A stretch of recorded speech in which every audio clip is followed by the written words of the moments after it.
Halo teman-teman, kalian tahu nggak sih bedanya perusahaan yang sukses sama perusahaan yang tertinggal? Jawabannya tuh simpel banget loh. Jadi perusahaan yang sukses itu adalah perusahaan yang karyawannya tuh terus mau maju. Di era yang berubah begitu cepat, keterampilan hari ini mungkin tidak akan cukup untuk menghadapi tantangan besok. Lalu, bagaimana kita bisa memastikan bahwa kita tetap relevan, produktif, dan siap menghadapi tantangan esok? Nah, di video kali ini kita akan membahas bagaimana pengembangan karyawan bukan sekedar investasi, tetapi juga kunci utama untuk mencapai kesuksesan dalam jangka panjang.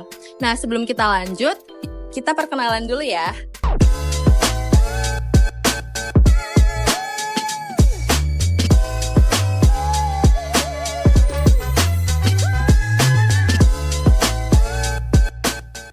Topik pertama yang akan kita bahas yaitu pengembangan dan pelatihan.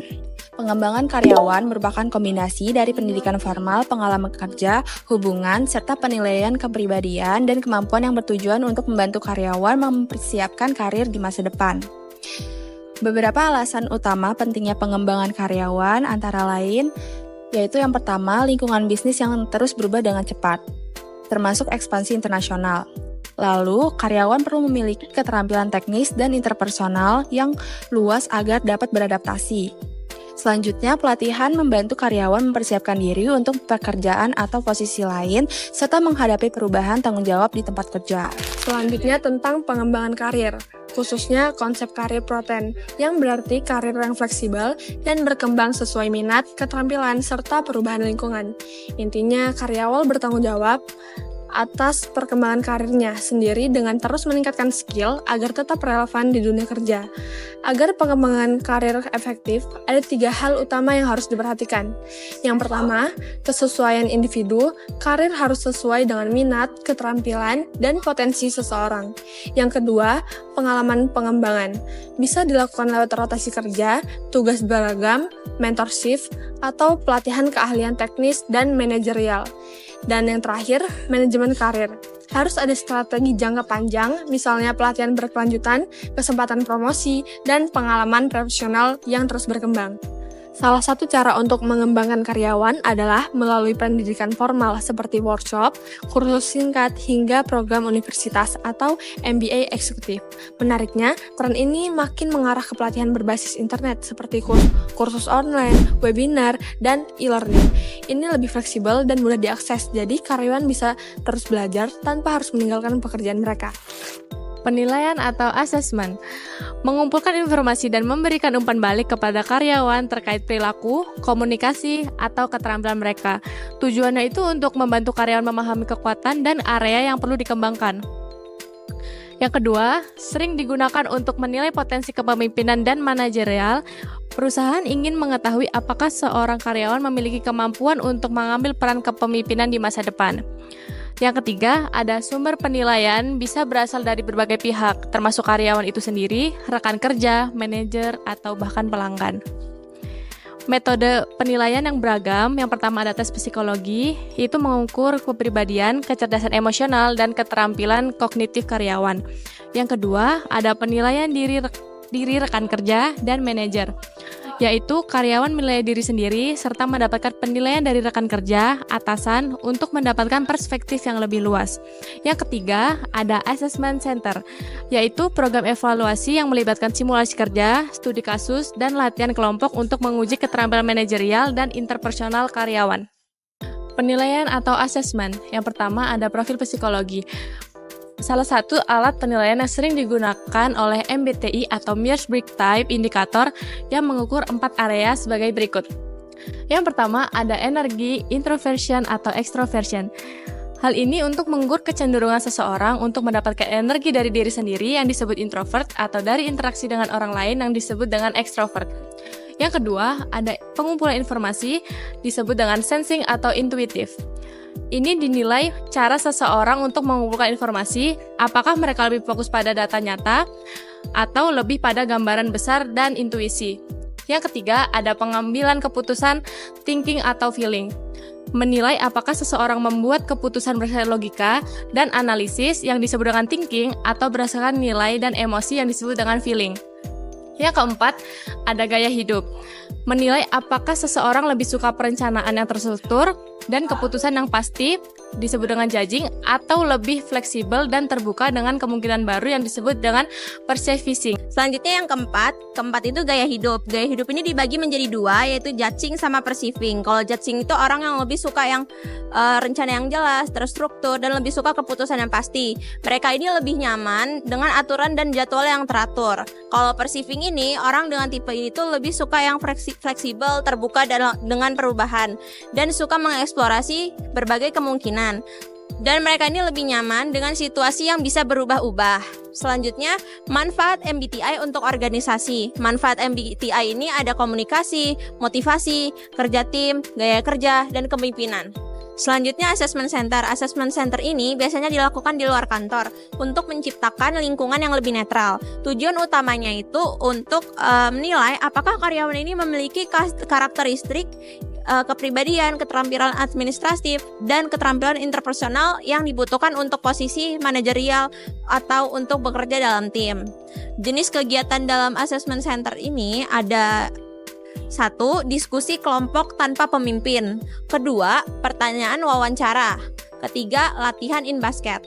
Latihan in basket ini adalah karyawan yang dihadapkan dengan sejumlah tugas atau masalah yang perlu dihadapi dalam waktu yang terbatas, mirip dengan situasi yang mereka hadapi dalam pekerjaan yang sehari-hari.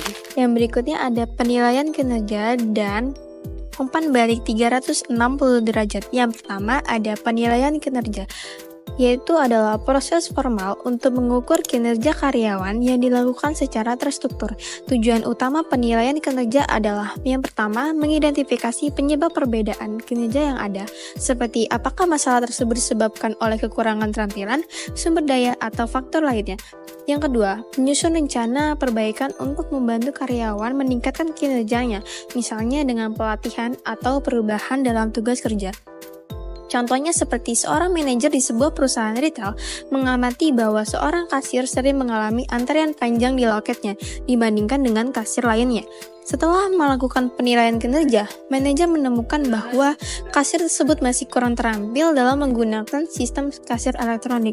Untuk memperbaikinya, manajer mengatur pelatihan tambahan agar kasir tersebut bisa bekerja lebih cepat dan efisien. Berikutnya, ada umpan balik 360 derajat, yaitu adalah metode penilaian kinerja yang melibatkan masukan dari berbagai pihak, termasuk atasan, rekan kerja, bawahan, dan pelanggan. Pendekatan ini memberikan pandangan yang lebih luas dan objektif tentang kinerja karyawan. Contohnya, seorang manajer proyek di perusahaan teknologi menerima umpan balik dari berbagai pihak. Atasannya menilai ia mampu menyelesaikan proyek tepat waktu, tetapi kurang inovatif dalam mencari solusi.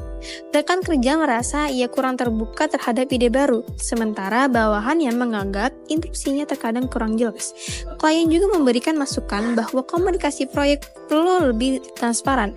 Dari umpan balik ini, manajer proyek menyadari perlunya meningkatkan keterampilan komunikasi, lebih terbuka terhadap inovasi, dan memberikan arahan yang lebih jelas kepada timnya. Yang berikutnya ada pengalaman kerja. Yang pertama, kombinasi hubungan, tantangan, tuntutan, dan tugas dalam pekerjaan sehari-hari. Yang kedua, sebagian besar pengembangan karyawan terjadi melalui pengalaman langsung di tempat kerja. Yang ketiga, manfaat pengalaman kerja sangat bergantung pada bagaimana karyawan melihat dan memanfaatkannya.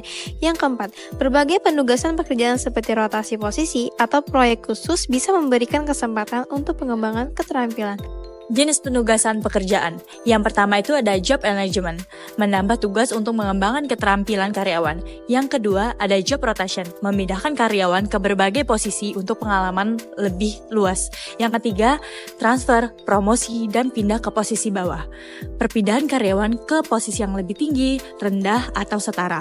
Penugasan sementara dengan organisasi lain, memberi kesempatan kerja di organisasi lain untuk memperluas wawasan.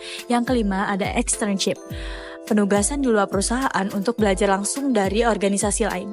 Yang keenam ada sabbatical, cuti panjang untuk mengembangkan pribadi atau profesional. Kemudian ada hubungan antar pribadi. Karyawan dapat belajar dan berkembang melalui interaksi dengan anggota yang lebih berpengalaman. Yang pertama itu ada mentor. Karyawan senior membimbing junior, protege. Ada juga reverse mentoring di mana junior membimbing senior. Yang kedua itu ada coach, rekan kerja atau manajer yang membantu, memotivasi, dan memberi umpan balik. Sistem untuk manajemen karir. Ada pengumpulan data, biasanya bertujuan untuk memberikan informasi kepada karyawan tentang diri sendiri. Terus alat untuk penilaiannya itu contohnya kayak Strong, Campbell Interest Inventory, dan Self-Directed Search digunain untuk membantu karyawan mengetahui minat dan kekuatan mereka. Terus ada umpan balik atau feedback. Karyawan menerima informasi mengenai keterampilan dan pengetahuan mereka, serta bagaimana hal itu sesuai dengan rencana organisasi. Tanggung jawab organisasi adalah untuk mengkomunikasikan penilaian kinerja dan peluang yang tersedia bagi karyawan, mengingat rencana jangka panjang organisasi. Lalu ada tantangan terkait pengembangan. Perencanaan sukses itu memastikan talenta kritis tersedia ketika dibutuhkan. Lalu memberikan pengalaman pengembangan yang harus dijalani oleh manajer untuk mempersiapkan mereka mengisi posisi penting. Terus manajer senior secara rutin meninjau talenta kepemimpinan untuk memastikan kesiapan mereka dalam mengambil posisi penting. Lalu membantu menarik dan mempertahankan karyawan manajerial yang berkualitas. Lalu ada manajer yang tidak fungsional. Manajer yang dapat berperilaku toksik seperti kesulitan bekerja sama sebagai tim, arogan, kepemampuan manajemen yang konflik yang buruk, lalu kesulitan beradaptasi dengan perubahan. Perilaku-perilaku ini dapat menghambat kinerja tim dan organisasi secara keseluruhan. Nah teman-teman, itu tadi video yang udah kita sampaikan. Jangan lupa like, comment, and subscribe.